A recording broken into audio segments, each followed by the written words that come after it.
Sementara itu dalam perjalanan Cagup Bali Wayan Koster menuju Kabupaten Buleleng masih menyempatkan diri menyapa masyarakat saat berhenti di pinggir jalan untuk membeli buah di sebuah warung di Jalan Raya Luhus, Baturiti, Tabanan.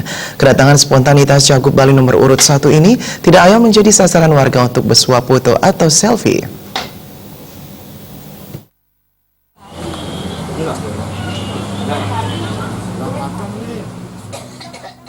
Pada hari Minggu 17 Februari 2018, usai mengikuti acara deklarasi kampanye damai Pilgub Bali di KPU Bali, Cagup Bali Wayan Koster bersama rombongan langsung menuju Kabupaten Buleleng untuk menghadiri undangan masyarakat di sejumlah acara. Saat melewati jalur Desa Luhus Baturiti, Cagup Bali nomor urut 1 ini justru memilih menepikan kendaraannya untuk membeli buah kesukaannya, yakni buah nangka. Patut diketahui, di sepanjang Jalan Raya Luhus Baturiti terdapat banyak pedagang buah-buahan berjejer di pinggir jalan. Kehadiran spontan Cagup yang telah dikenal masyarakat dengan panggilan Koster Bali 1 atau KBS ini membuat penjual buah dan beberapa pembeli kaget. Tak ayal, Cagup KBS pun menjadi sasaran ajakan bersuah foto warga.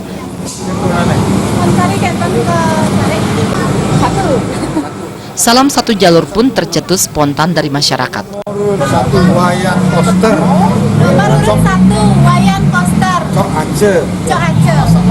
Pasangannya. Salam satu jalur. Salam satu jalur. Mantap jiwa. Mantap jiwa. Koster aja. Koster aja. Menang, menang, Menang terus maju. Sikap merakyat dan mau merangkul berbagai kalangan memang sudah mengalir dalam jiwa KBS. Dengan sabar, Cagup KBS memberi kesempatan kepada warga untuk berfoto. Koster Bali.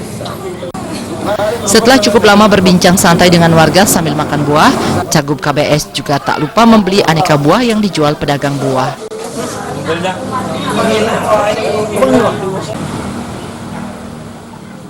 Humas PDI Perjuangan melaporkan.